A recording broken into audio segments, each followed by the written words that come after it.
Welcome to you at capital generation academy online platform. जैसा कि आप जानते हैं, हमने पहले एक क्लास सिंपल इंटरेस्ट की डाली थी। आज सिंपल इंटरेस्ट की दूसरी क्लास करेंगे।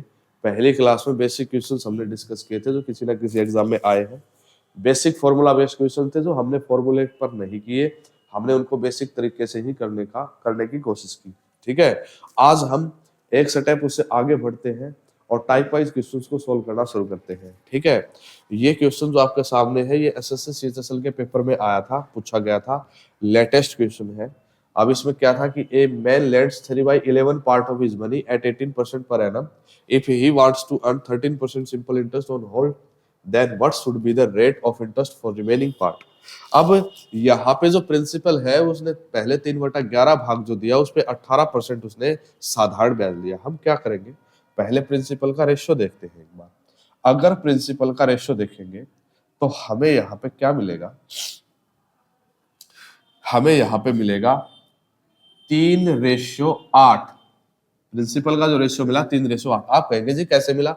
अरे भाई टोटल मैंने 11 भाग मान लिया, उसमें से 3 भाग उसने उधारा दिया 18% पे, तो 3 जो है उसने 18% पे उधारा दे दिया। 8 उसे कितने परसेंट पे उधारा देना था? 8 उसे कितने परसेंट पे उधारा देना था? जबकि टोटल 8 और 3 11 पे, टोटल 8 और 3 11 पे उसे 13% इंटरेस्ट चाहिए। अगर मैं 13% से मल्टीप्लाई करूं, 13% मल्टीप्लाई करूं ओवरऑल, तो यहाँ पे उसको 143% कितना चाहिए? 143%। यहां तक 18 तो ये 54% उसको मिल चुका है। कितना मिल चुका है? 54%। अगर 54% मिल चुका है, 143% लेना था, कितना परसेंट बच गया? 89%। 89% तो बच गया, लेकिन वो प्रिंसिपल था 8 यूनिट। तो ओवरऑल कितना परसेंट लेना है उसके ऊपर जो बच गया 8 से उसको डिवाइड करेंगे। 8 से डिवाइड करेंगे तो 8 एकम 8, 8 एकम 8, 8 दूनी 16, सॉरी फिर से 8 एकम 8, 8 दूनी 16, 8 11.125% आपका क्या होगा? आंसर होगा 11.125% आपका क्या होगा? आंसर होगा। ठीक है, इस तरीके से आपको क्वेश्चन सोल्व करना है। आप यहाँ पे मैं आपको बता देता हूं, अगर मैं यहाँ पे आपको बता देता हूं एक तरीका, अगर आप और किसी तरीके से इसको सोल्व करना चाहते हैं, एक तरीका मैं इसको और बता देता हूं कि अगर आप प्रिंसिपल का रेशियो जैसे आपने 3 और 8 माना, क्यों ना आप इसको 300 और 800 मान लो, 300 और 800 मान लो। ठीक है, और ओवरऑल जो है वो टोटल धनराशि हो जाएगी 1100। आप कहोगे जी कोई समस्या नहीं है। अब यहाँ पे जो उसे मिला वो मिला 18%। अगर मैं 18% की बात करूं, यानी कि 54 उसको मिल चुका। यहाँ पे कितना परसेंट चाहिए, जबकि उसने बताया कि ओवरऑल उसे चाहिए कितना? 13%। 13%। अगर इसका 13% की बात करूं, 1100 का 13%, 1100 के 13% की अगर बात करोगे तो आपको कितना मिलेगा? 143। तो कहीं ना कहीं वही बात हो गई, 143 आपको लेना था, 54 आप ले चुके हो, तो बच कितना गया? 89। 89 किसके ऊपर? बचा हुआ प्रिंसिपल है 800। कितना परसेंट है? मल्टीप्लाई बाई 100, 0 से 0। इसको कैंसिल करोगे 11.125% तुम्हारा आंसर होगा। ठीक है, तरीके से किसी से भी करो, तो किसी भी तरीके से करो, लेकिन आपका जो क्वेश्चन करने का तरीका है वो सही होना चाहिए। ठीक है, और समय कम लगना चाहिए, समय कम लगना चाहिए। नेक्स्ट क्वेश्चन पे चलते हैं। नेक्स्ट क्वेश्चन पे हम यहाँ पे चलते हैं। अगला क्वेश्चन आपके सामने है, sum of rupees 8400 amount to rupees 11,046 at 8.7% per annum simple interest in certain time. What is the simple interest on the sum of rupees 9600 at the same rate for the same time? 8400 रुपए की एक निश्चित धनराशि समय में 8.75 प्रति वर्ष साधारण ब्याज पर 11,046 रुपए हो जाती है। समान समय के लिए समान दर पर 9600 रुपए की राशि पर साधारण ब्याज क्या होगा? अगर आपको याद हो तो पहली क्लास में ही हमने एक बात समझाई थी आपको। पहली क्लास में ही जो बात हमने समझाई थी वो ये थी कि अगर क्वेश्चन प्रिंसिपल सिंपल इंटरेस्ट जो है प्रिंसिपल रेट और टाइम पे डिपेंड करता है, तीनों चीजों के डायरेक्टली प्रोपोर्शनल होता है। अगर इनमें से दो चीजें सेम है, रेट भी सेम है और टाइम भी सेम है, क्वेश्चन में कहा गया है, आप देख सकते हो, रेट भी सेम है, टाइम भी सेम है, तो ये क्वेश्चन जो सिंपल इंटरेस्ट है वो केवल और केवल प्रिंसिपल पे डिपेंड करेगा। किसके ऊपर डिपेंड करेगा? प्रिंसिपल पे। आइए देखते हैं कि इसने बोला था सम ऑफ रुपीज किस तरह से बराबर है, 8400 रुपए की एक निश्चित धनराशि 8.75%, किस दर से 8.75%, ये रहा 8.75% प्रति वर्ष साधारण ब्याज पर 11,046 रुपए जाती है समान समय के लिए। क्या है, समय समान है, समान दर पर, अरे दर भी समान है। तो ये क्वेश्चन डिपेंड करेगा, ये जो ब्याज है वो डिपेंड करेगा किसके ऊपर, प्रिंसिपल पे। तो पहले प्रिंसिपल था 8400 रुपए, पहले प्रिंसिपल था 8400 रुपए, अब प्रिंसिपल है 9600 रुपए। रेशियो की बात करें 12 सत्ते 84 और 12 अट्ठे 96, 12 सत्ते 84 और 12 अट्ठे 96, यानी कि अगर पहले प्रिंसिपल 7 था अब प्रिंसिपल 8 हो गया, तो पहले साधारण ब्याज 7 था तो अब साधारण ब्याज 8 होगा। अब साधारण ब्याज 8 होगा, तो पहले साधारण ब्याज क्या था, 8400 रुपए की धनराशि 11,046 हो रही थी, 11,046 में से 8400 रुपए को माइनस करेंगे तो हमें पता लगेगा, माइनस करने से हमें पता लगेगा कि यहाँ पे 2646 जो है वो साधारण ब्याज था। पहले हमारे अकॉर्डिंग 7 यूनिट था, 7 यूनिट की तुलना 2646 से करवा देते हैं, 2646 से करवा देते हैं। अगर 7 की वैल्यू 2646 है तो 1 यूनिट की वैल्यू कितनी है, या फिर हम बात करें कि ये इसका कितने गुना है, कितने गुना है, तो कैसे पता चलेगा, भाग करो भाई, 7 तिये 21, 7 7 49, 7 8 56, ये इसका 378 गुणा है। तो जो नया साधारण ब्याज है ये भी अपने आप का 378 गुणा होगा। 8 8 64, 6 8 7 56 और 6 कितना होगा 62, फिर 6 8 3 24, ये 3024 कितना बनेगा भाई 3024। तो 3024 ऑप्शन ए आपका क्या हो गया आंसर। ये एक बेहतरीन क्वेश्चन था और उससे भी बेहतरीन इसका सॉल्यूशन हमने दिया है। अगर आप इसको बेसिक तरीके से करने की कोशिश करोगे, यकीन मानो बेटा आपको काफी समय लगेगा, ठीक है। तो इनके ऊपर समय हमने लगा रखा, भाई आप समय मत लगाओ, हमने आपको कंसेप्ट दिया है, इस कंसेप्ट का यूज करो। चलिए अगले वाले क्वेश्चन पे चलते हैं, अगले क्वेश्चन की तरफ चलते हैं। तो हम देखेंगे कि तीसरा क्वेश्चन जो है 1500 की धनराशि, 1500 रुपए की एक राशि एक निश्चित समय में 11.8% वार्षिक साधारण ब्याज की दर से 19,500 रुपए हो जाती है। हो जाती है का मतलब क्या है, मिश्र धन है। उसी समय के लिए समान दर पर 20,400 रुपए की राशि पर साधारण ब्याज कितना होगा। 20,400 रुपए की राशि पर साधारण ब्याज कितना होगा। अभी आपने जो क्वेश्चन किया है, आप अगर देख पा रहे हो तो ये पिछले वाले क्वेश्चन की तरह ही है। 15,600 था, 15,600 था, इस यहाँ पे प्रिंसिपल, अब प्रिंसिपल हो गया 20,400। मैंने कहा कि 15,600 प्रिंसिपल था और अब आपका प्रिंसिपल हो गया 20,400। क्या यहाँ पे रेट और टाइम का कोई रोल है कि दर से उसी समय के लिए समान दर पर, तो रेट और टाइम का भाई कोई रोल नहीं है। जो रेशियो यहाँ पे प्रिंसिपल का होगा वही रेशियो आपका ब्याज का भी होगा। और उसने आपसे क्या पूछा था, उसने आपसे ब्याज ही पूछा था, सिंपल इंटरेस्ट पूछा था। यानी कि 2 0 से 2 0 यहाँ पे खत्म कर दो, ये किससे कैंसिल हो रहा है, ये आपने देखा भाई, और किसी से नहीं तो 4 से तो होगा ही होगा। 4 तिये 12, 4 दूनी 36 और फिर 4 पंजे 20 और 4 एकम 4, ठीक है। ये 3 से और हो रहा है, 3 एकम 3, 3 तिया 9 और ये 3 से करोगे तो 17, ये 3 से करोगे तो 17, यानी 13:17 जो प्रिंसिपल का रेशियो आया वही रेशियो आपका सिंपल इंटरेस्ट का होगा। यानी सिंपल इंटरेस्ट पहले 13 यूनिट था तो अब सिंपल इंटरेस्ट जो है 17 यूनिट होगा, लेकिन 13 नहीं था। आप ध्यान से देखो, कोई धनराशि 19,500 हो रही थी, क्या हो रही थी 19,500।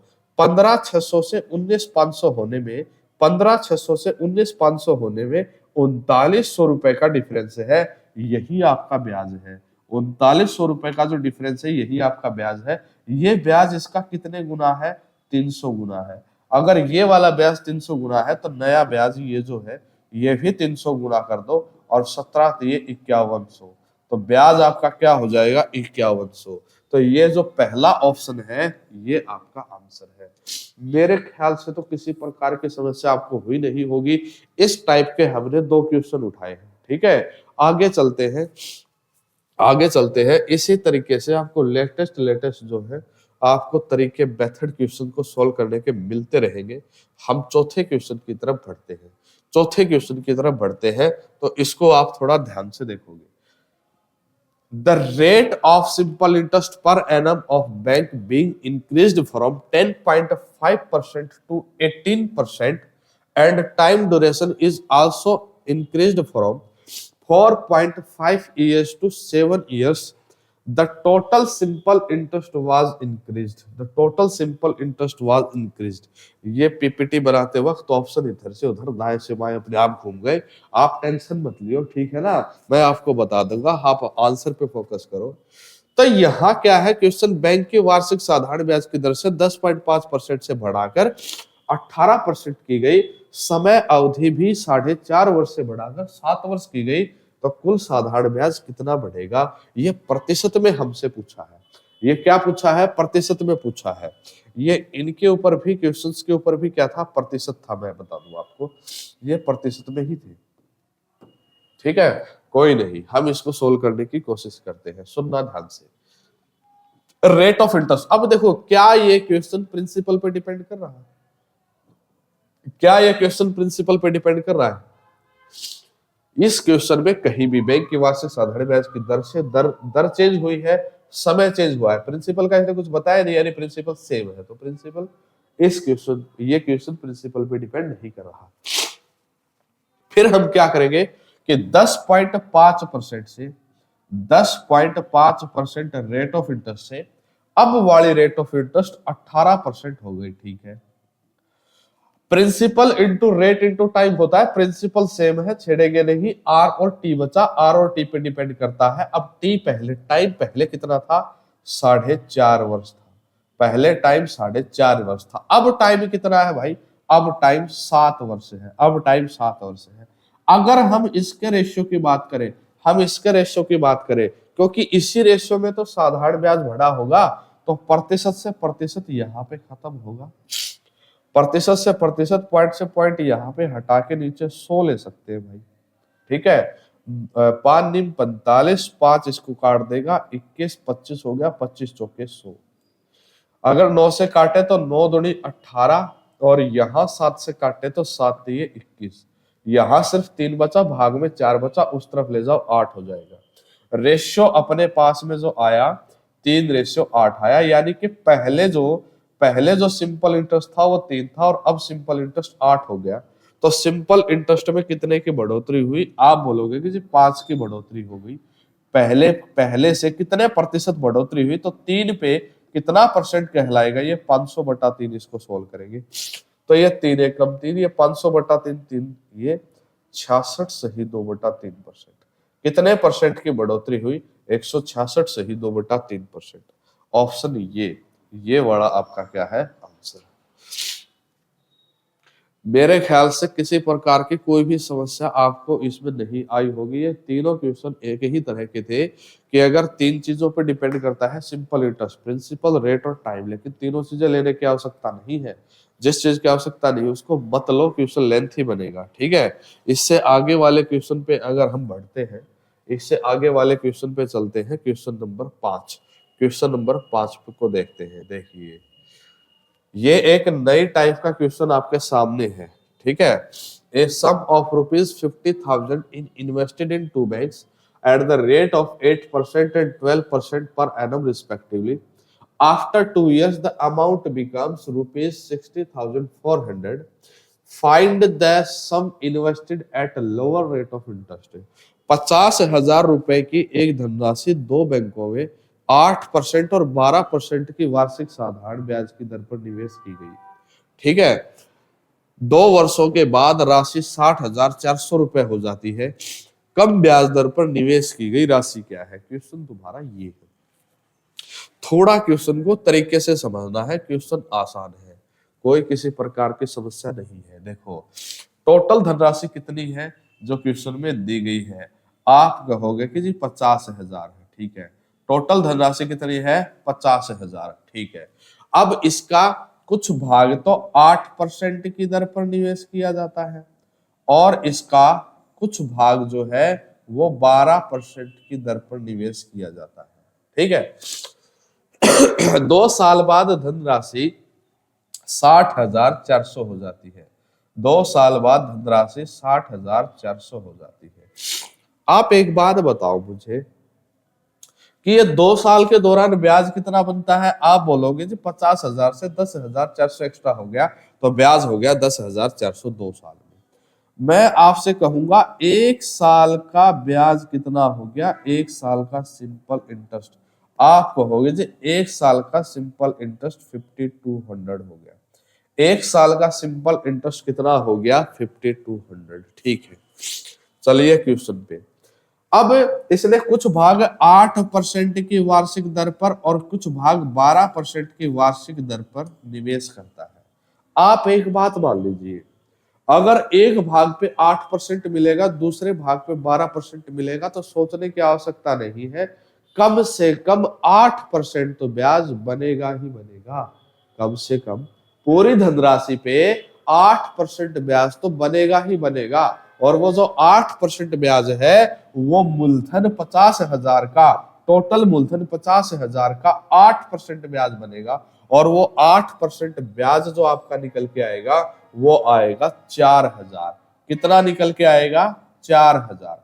आप देखोगे कि ओवरऑल जो हमने 8% ब्याज निकाला वो तो केवल 4,000 बन रहा है, लेकिन 1 साल का ब्याज आपका 5200 बन रहा है। ये जो 1200 रुपए एक्स्ट्रा ब्याज है ये कहां से आया? 1200 रुपए जो एक्स्ट्रा ब्याज है ये कहां से आया?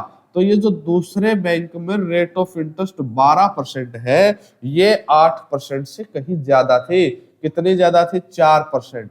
इसके 4% की वजह से दूसरे बैंक की रेट ऑफ इंटरेस्ट 4% एक्स्ट्रा होने की वजह से 4% एक्स्ट्रा होने की वजह से ये ब्याज 1200 एक्स्ट्रा आया है। तो मैं कह सकता हूं कि इस धनराशि का जो 4% है वो आपका 1200 के बराबर है। तो 1% आपका किसके बराबर होगा? 300। अगर 1% आपका 300 के बराबर है तो 100% किसके बराबर होगा? 30,000। 30,000 इसमें से माइनस करो तो यहाँ पे धनराशि आपकी कितनी बची? 20,000। और ये आपका क्या है? आंसर, क्योंकि कम दर पर जमा की गई धनराशि उसने आपसे पूछी थी।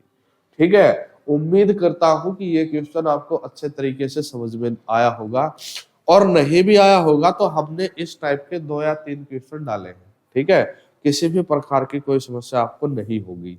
ठीक है, ताकि आपकी प्रैक्टिस भी हो जाए, आपको परेशानी ना आए।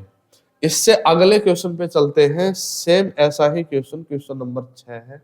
A certain rupees of 1,80,000 is invested in 2 banks at the rate of 5% and 8% respectively. After 5 years, a total amount of rupees 2,32,500 is received.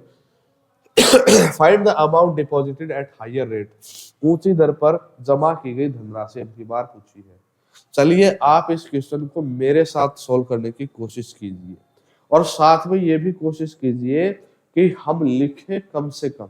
अगर हम कम से कम लिखें तो सुनो, 1,80,000 1,80,000 रुपए की जो ये धनराशि है जो 2 बैंकों में निवेश की गई है, 1,80,000 रुपए की जो धनराशि है जो 2 बैंकों में निवेश की गई है, rate of interest 5%, rate of interest 5% और क्या है? 8%। 8%। आप एक बात बताओ, ये जब 2,32,500 रुपए की धनराशि हुई तो ब्याज कितना बना? आप बोलोगे कि ब्याज बना 52,500। ठीक है, ये जो 52,500 ब्याज बना है ये कितने साल का है? ये 5 साल का है। हमें कितने का निकालना है भाई? 1 साल का। 1 साल का कितना होगा? 10,500। 1 साल का ब्याज कितना होगा? 10,500। आइए सोल्व करते हैं। यहां भी रेट ऑफ इंटरेस्ट 5% है और यहां अगर मैं रेट ऑफ इंटरेस्ट 5% मानूं, जो 3% एक्स्ट्रा है वो छोड़ दूं, कम से कम यूज करेंगे भाई, कम से कम यूज करेंगे इसका 5%। तो 1,80,000 का 5% कितना बनेगा? 1,80,000 का 5% आप कहोगे जी 2 जीरो से 2 जीरो खत्म, 1800 की 5 से मल्टीप्लाई 9,000 बनेगा। ये 9,000 बनता, लेकिन यहां क्वेश्चन में कितना है 10,500 है। तो ये जो 1500 आया है एक्स्ट्रा, ये जो 1500 एक्स्ट्रा आया है, ये किस वजह से आया है? क्योंकि रेट ऑफ इंटरेस्ट यहाँ 3% एक्स्ट्रा थी, इस 3% की वजह से यहाँ 1500 एक्स्ट्रा आया है। तो क्या हम कह सकते हैं कि यहां जमा की गई धनराशि का, यहां जमा की गई धनराशि का जो 3% है वो 1500 के बराबर है। यहां जमा की गई धनराशि का 3% 1500 के बराबर है। तो 1% किसके बराबर होगा? भाग कर दिया हमने 3 से। इस धनराशि का 100% किसके बराबर होगा? मल्टीप्लाई कर दो 100 से, परसेंट से। तो परसेंटेज से परसेंटेज बेटा, 3 से इसको कैंसिल करोगे 500, और 500 की 100 से मल्टीप्लाई करोगे तो 50,000। ये जो दूसरे बैंक में जमा की गई, जो हाइयर रेट पर जमा की गई धनराशि है वो 50,000 है, और इस क्वेश्चन में ऑप्शन बी आपका आंसर है। ठीक है, इसी तरीके से हम इसके क्वेश्चंस करवाते चलेंगे, आपको धीरे धीरे इन बातों का पता होता चलेगा। आप खुद इतनी प्रैक्टिस कर लोगे कि आप भी पेन नहीं उठाओगे। ठीक है, अगले क्वेश्चन को हम सोल्व करने की कोशिश करते हैं। 7वें क्वेश्चन पर चलते हैं। A certain amount of ₹45,000 is deposited in 2 banks. वैसा ही क्वेश्चन है at the rate of 12% and 14%। यहीं पे सोल्व करने की कोशिश करते हैं। आप एक बात बताओ भाई, 2 साल बाद कोई धनराशि 57,000 हो गई, तो ब्याज बना कितना? आप बोलोगे जब 12,000। 12,000 ब्याज बना कितने साल का? 12,000 ब्याज बना 2 साल का। 1 साल का ब्याज कितना बनेगा? 6,000। 1 साल का ब्याज कितना बनेगा? 6,000। ठीक है, अब कम से कम अगर यहाँ पे 12% ब्याज बनता है, यहाँ पे 14% बनता है, ये जो 2% एक्स्ट्रा है इसको एक बार के लिए छोड़ दो।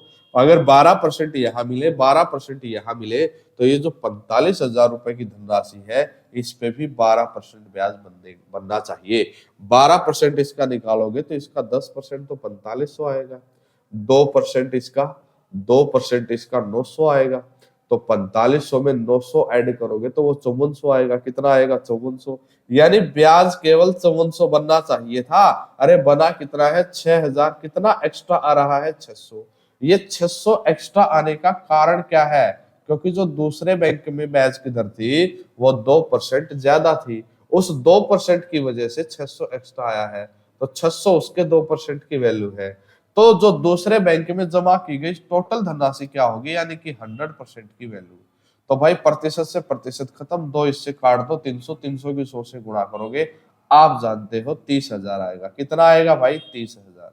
अगर ये 30,000 आया तो मैं क्या करूंगा, ये 30,000 को 45,000 में से माइनस कर दो। तो लोअर रेट पर जो ब्याज की दर थी 12%, उस पे जो धनराशि होगी वो केवल और केवल आपकी 15,000 होगी। कितनी होगी? 15,000। ये आपका आंसर है।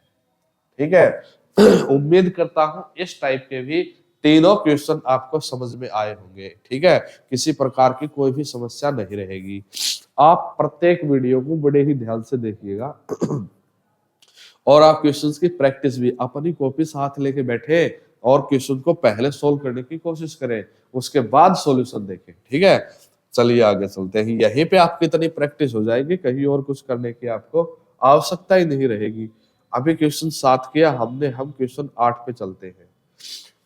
Arun lends rupees 20,000 to 2 of his friends. He gives 12,000 to the first friend at 8% per annum interest. Arun wants to make a profit of 10% on the whole. The simple interest rate at which he should lend the remaining sum of the money to the second friend is.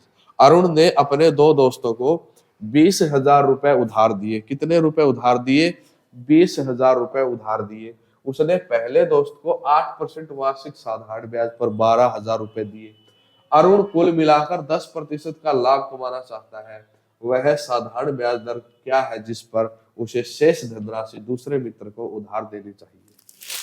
ऐसा question हम पहले भी अभी इसी class में कर चुके हैं, ठीक है। अगर आपने पहली वीडियो, आप वीडियो स्टार्टिंग से अगर आपने देखी तो एक क्वेश्चन इस तरह का आया था, 3/11 भाग जिसमें कुछ था। हम इसको सोल्व करेंगे बिल्कुल वैसे ही तरीके से।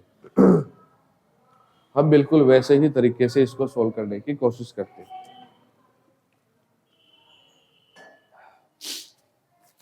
देखिए 20,000 रुपए उधार दिए थे। 20,000 में से जो उसने 12,000 रुपए दिए, तो 12,000 अलग हिस्सा दिया और 8,000 उसने अलग दिया। 12,000 और 8,000 का रेशियो ले लो 3:2। 12,000 8,000 का रेशियो ले लो 3:2, ठीक है। पूरे सौदे पर 10% लाभ कमाना चाहता है। ये जो ओवरऑल बनेगा 5, इस पे वो 10% कमाना चाहता है, मल्टीप्लाई बाई 10% करो, यानी कि टोटल 50% कमाना चाहता है। ये उसने जो 3 भाग दिया उसके ऊपर उसे कितना परसेंट, 8% साधारण ब्याज मिला है। ये जो 8% साधारण ब्याज मिला है, तो इसका 8%, 8 दिए, 24% वो ले चुका, टोटल 50% लेना था, 26% बच गया। उस 26% के लिए धनराशि बची है 2, भाग करेंगे तो 13% उसे शेष पे प्राप्त करना है। कितना प्राप्त करना है भाई? 13% उसे शेष पर प्राप्त करना है। इनमें से नन ऑफ दिस आपका आंसर है। क्या आंसर है? नन ऑफ दिस, ठीक है। ऐसा क्वेश्चन हम पहले भी यहां पे कर चुके हैं।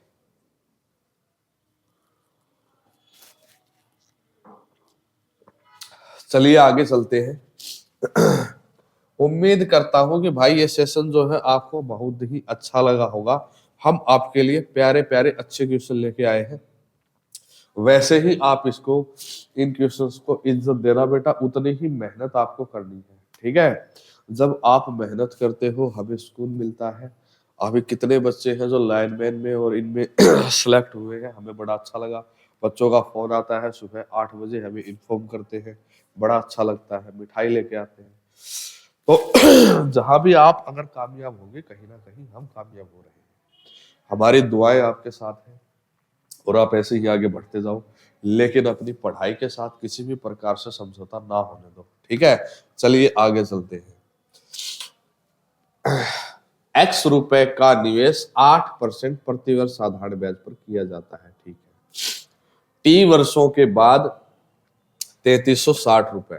3360 रुपए का ब्याज अर्जित होता है और राशि 11,760 रुपए हो जाती है। टी का मूल्य ज्ञात कीजिए। यहाँ पे पता है चक्कर क्या है? इसने, ये पेपर के अंदर क्वेश्चन आया था, इसको बस थोड़ा सा घुमाने की कोशिश की गई है, बल्कि क्वेश्चन बड़ा ही आसान है। मैथ के अंदर सभी क्वेश्चन में जोड़ घटा गुणा भाग सिर्फ यही होता है, लेकिन फिर भी कोई क्वेश्चन हार्ड है, कोई क्वेश्चन इजी है, उसका रीजन है उस क्वेश्चन की लैंग्वेज। तो लैंग्वेज पे क्वेश्चन डिपेंड करता है, लैंग्वेज उसने इस हिसाब से सेट की है कि क्वेश्चन तो आसान है लेकिन समझ पाने में थोड़ी सी डिफिकल्टी हो सकती है। यहाँ पे देखो कि टी वर्षों के बाद 3360 रुपए का ब्याज मिला। अगर 3360 रुपए का ब्याज मिला, ये ब्याज जो राशि हो जाती है का मतलब मिश्र धन है। मिश्र धन में से अगर आप 3360 को माइनस करोगे, मिश्र धन में से अगर 3360 को माइनस करोगे, तो ये आपके पास कितना निकल के आएगा? 8400। आपके पास कितना निकल के आएगा? 8400। सुनना ध्यान से एक बार। 3360 आपके ऊपर, आपके पास टोटल ब्याज था। टोटल ब्याज 3360 था, 8400 रुपए प्रिंसिपल था। अगर 8400 रुपए प्रिंसिपल था, वार्षिक ब्याज की दर 8% थी, तो 8400 पर 8% की दर से भाई कितना ब्याज बनता है? प्रतिशत से जो जीरो खत्म, ये 84 गुणा 8 ब्याज बनता है 1 वर्ष का। अगर 1 वर्ष का ब्याज बनता है, तो टी वर्ष में जो ब्याज बना है वो बना है 3360। 1 वर्ष का 84 गुणा 8 है, तो क्या इसको भाग करके सोल्व करके आप नहीं बता सकते? 8 से काट दो, 8 चौके 32, 8 दूनी 16, 420 हो गया। ये 10 हो गया, 42 से काटोगे 84 डायरेक्ट कट जाएगा 5 के ऊपर। कितना आया? 5। तो 5 वर्ष जो इस क्वेश्चन का आंसर है। 5 वर्ष इस क्वेश्चन का क्या है, आंसर है। क्वेश्चन आसान था, टी वगैरह मान के, एक्स वगैरह मान के क्वेश्चन के लैंग्वेज को हार्ड करने की कोशिश की गई थी, ठीक है, जो हमने नाकामयाब कर दी। अगले क्वेश्चन पर चलते हैं, question number 10। Question number 10, Rahul ने समान अवधि के लिए 4% प्रति वर्ष की दर से 900 रुपए और 5% प्रति वर्ष की दर से 1100 रुपए उधार लिए। उसे ब्याज के रूप में कुल 364 रुपए का भुगतान करना पड़ा। वर्षों में समय अवधि ज्ञात कीजिए। ये तो बड़ा ही आसान क्वेश्चन है, लेकिन एसएससी जीडी जैसे एग्जाम में, सीएचएसएल, दिल्ली पुलिस के एग्जाम में ये क्वेश्चन कई बार पूछा जा चुका है। हम इस क्वेश्चन को कैसे करेंगे, आपके पास एक बहुत ही अच्छी अप्रोच है कि एक वर्ष में यहाँ 4% ब्याज बनता है, तो आप बता दो कि 900 का 4% कितना ब्याज बनेगा। आप कहोगे कि जी एक वर्ष में 36। अच्छा, फिर 5% की दर से 1100 पे कितना ब्याज बनेगा, 11 पंजे 55, कितना ब्याज बनेगा, 11 पंजे 55, ठीक है, ये टोटल ब्याज बनेगा। लेकिन हमने देखा कि ये टोटल ब्याज 91 है। टोटल ब्याज कितना है, 91, ये एक वर्ष का। अगर एक वर्ष का ब्याज 91 है तो टाइम कैसे निकालेंगे, वर्ष में। टाइम कैसे निकालेंगे, वर्ष में। हमारे पास एक वर्ष का ब्याज है और हमारे पास कुल ब्याज है 364। हम एक वर्ष के ब्याज से इसको भाग कर देते हैं, समय आ जाएगा। और समय कितना आया, 4 वर्ष। तो क्या आप ये बात समझ पा रहे हैं कि इसका क्वेश्चन 4, इसका जो आंसर है वो 4 वर्ष है, ऑप्शन डी, ठीक है। कंटेंट अच्छा पढ़ो, ये नहीं है कि आसान क्वेश्चंस को करते रहो और डिफिकल्ट क्वेश्चन को करो ही ना। आप एग्जाम में जाओ, आपको पता चले कि ये तुम्हारे साथ में क्या हो गया, तुम जो क्वेश्चन करके आए थे वो तो एग्जाम में आए ही नहीं। इतनी आसान पढ़ाई करने का फायदा ही क्या है। अरे तुम पढ़ रहे हो एग्जाम के लिए, एग्जाम में जो क्वेश्चन आ रहे हो तुम उनके आसपास भी नहीं हो, लेवल नहीं हो, तो फिर फायदा क्या है। चलिए आगे चलते हैं, क्वेश्चन नंबर 11। क्वेश्चन नंबर 11 पे चलेंगे। ये तो बहुत ही आसान, किस ब्याज दर पर 4500 रुपए की राशि 5 वर्ष के साधारण ब्याज पर 6525 रुपए हो जाएगी। पिछली वीडियो में हमने इसके बहुत से क्वेश्चन करवाए हैं रेट ऑफ इंटरेस्ट निकालने के, इसलिए आसान क्वेश्चन है, गलती से इस सीट में डल गया, इसको हटाते हैं, अगले क्वेश्चन पर चलते हैं।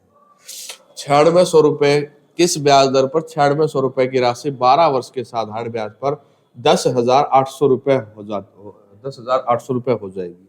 वैसा ही क्वेश्चन फिर से आ गया। अब 2 क्वेश्चन आ गए भाई, एक तो हम सोल्व करके दिखा देते हैं।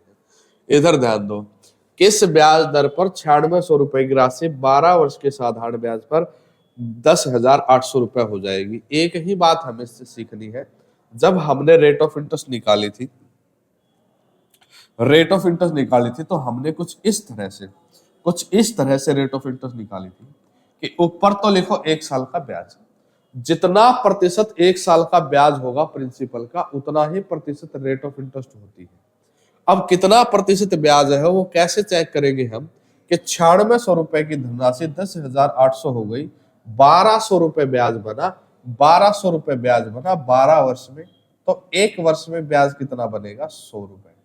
एक वर्ष में ब्याज कितना बनेगा भाई, 100 रुपए। तो एक वर्ष का ब्याज भाग में मूलधन, और मूलधन कितना है 96, यानी कि प्रिंसिपल 96, और ये कितना परसेंट है, मल्टीप्लाई बाई 100। ये 2 0 से 2 0 खत्म हो गई, 4 से इसको काटेंगे तो ये 25/24 आ गया। अब ये 25/24 आ गया, इसको सोल्व करेंगे, सॉरी 24 है, इसको सोल्व करेंगे तो 1 सही 1/24, 1 सही 1/24, ये आपका क्या होगा आंसर। तो रेट ऑफ इंटरेस्ट आपकी आई 1 सही 1/24%। क्या कहीं पे ऑप्शन में लिख रखा है ये 25 लिख दिया, नन ऑफ दिस, 1 सही 1/24% इस क्वेश्चन का आंसर है, ठीक है, क्वेश्चन का आंसर है। चलिए आगे चलते हैं, क्वेश्चन नंबर 12 हमने किया, क्वेश्चन नंबर 13 पे चलते हैं। इसको हटाइए, क्वेश्चन नंबर 13 पे आइए। एक निश्चित धनराशि, एक अलग टाइप है भैया, आसान है लेकिन इंपॉर्टेंट है, बहुत इंपॉर्टेंट है, काफी एग्जाम में देखा है भाई। अभी भी चाहे सीजीएल का पेपर हो, सीपीए का हो, सीएचएसएल का हो, चाहे दिल्ली पुलिस का, एसएससी जीडी का, कोई भी पेपर हो, कोई भी एग्जाम हो, कंपटीशन में बहुत बार ऐसे टाइप को देखा गया है। हम कैसे करेंगे? एक छोटी सी चीज हमें इसके अंदर माननी है, एक छोटी सी चीज हमें इसके अंदर माननी है। क्वेश्चन ये है कि एक निश्चित धनराशि 7 वर्ष में अपने आप की दोगुना हो जाती है। कितने वर्ष में अपने आप की 9 गुना होगी? तो यहाँ पे हम कैसे देखेंगे? सबसे छोटे धनराशि जो आप मान सकते हो कम से कम वो 1 रुपया मानोगे भाई। इससे छोटी क्या ही मानोगे? 1 से भी छोटी क्या मानोगे? 1 रुपए की धनराशि 7 वर्ष में अपने आप की 2 गुना हो जाती है। 7 वर्ष में, कितने वर्ष में? 7 वर्ष में अपने आप की 2 गुना हो जाती है। यानी 1 थी तो 2 गुना हो जाएगी। कितना हो जाएगी? 2 गुना हो जाती है। ठीक है। फिर इसने कहा कि कितने वर्ष में अपने आप की 9 गुना होगी। यानी ये जो 1 रुपए की धनराशि है 9 गुना जब होगी तो 9 होगी। हमें क्या देखना है कि जो पहले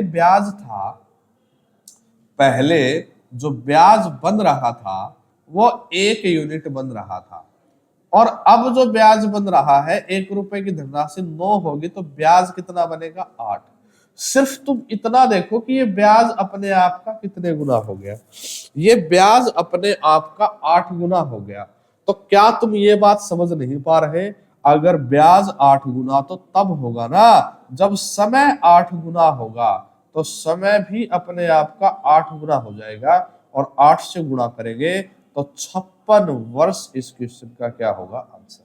56 वर्ष इस क्वेश्चन का क्या होगा? आंसर होगा। ऑप्शन बी 13 क्वेश्चन का आंसर जो है वो ऑप्शन बी है। ठीक, कोई समस्या? मेरे ख्याल से इन चीजों को आप समझ पा रहे होंगे, बड़े ही अच्छे तरीके से हम आपको समझा रहे हैं। फिर भी समझ ना आए आप कमेंट बॉक्स में बता सकते हैं, जो भी होगा हम सुधार करने की कोशिश करेंगे।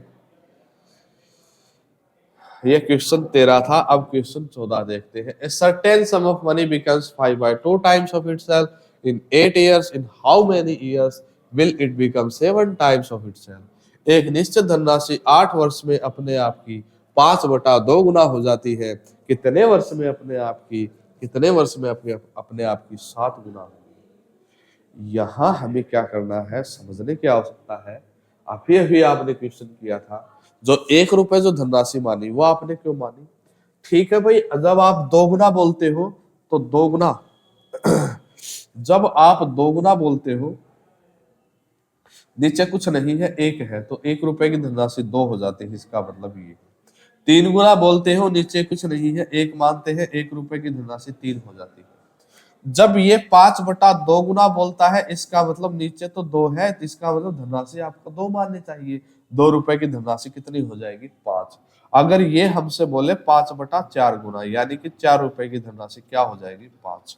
इस तरीके से आप चीजों को समझते हुए चलेंगे। ठीक है, तो इसने बोला कि धनराशि अपने आप की 5/2 गुना हो जाती है। यहां से ही समझ जाओ कि अगर मैं 2 रुपए की धनराशि मानूं तो अपने आप की 5 गुना हो जाती है, यानी 5/2 गुना हो जाती है। 2 का 5/2 गुना करोगे तो 5 आएगा। 2 का 5/2 गुना, किसी भाई को पता नहीं है, समझ में नहीं आ रहा, तो ऐसे करके देख सकता है कि 2 का 5/2 गुना कितना आएगा? 5। 2 5 में से घटाओ, ब्याज का पता चलेगा। ब्याज कितना है? 3 यूनिट। क्वेश्चन में बोला गया है कितने वर्ष में अपने आप की 7 गुना होगी। अरे 7 गुना इसका भाई, तो 7 दूनी 14। अगर ये 7 गुना होगा यानी कि 14, तो यहाँ पे जो ब्याज है वो 12 मिलेगा। यहाँ पे जो ब्याज है वो कितना मिलेगा? 12। अब आप देख रहे हो कि जो ब्याज है वो अपने आप का 4 गुना हो गया। ब्याज जो है वो अपने आप का कितने गुना हो गया? 4 गुना। अगर ब्याज 4 गुना होगा तो समय भी तो 4 गुना होगा। अरे 8 वर्ष था, 8 का 4 गुना कितना होगा? 32 वर्ष। और ये आपका क्या होगा? उम्मीद करता हूं इस टाइप के क्वेश्चन भी आपको बड़े ही अच्छे तरीके से समझ में आ रहे होंगे। आसान है भाई, आसान क्वेश्चन है। इस तरह का हमने एक क्वेश्चन आपको और दिया है ताकि आप प्रैक्टिस कर सको। आपके प्रैक्टिस के लिए एक क्वेश्चन आपके सामने और है। A sum of money becomes 1/3 by 7 times of itself in 12 years. In how many years will it triple itself? एक धनराशि 12 वर्ष में अपने आप की 1 सही 3/7 गुना हो जाती है। कितने वर्ष में अपने आप की 3 गुना होगी?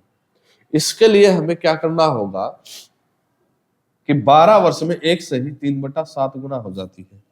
अब 1 सही 3/7 गुना हो जाती है, तो हम इसको सोल्व करेंगे। 1 सही 3/7 को हमें पता चलेगा 10/7 गुना। अब के बार धनराशि 7 मानेंगे, तो 7 रुपए की जो धनराशि है वो अपने आप की कितनी हो जाती है? 10।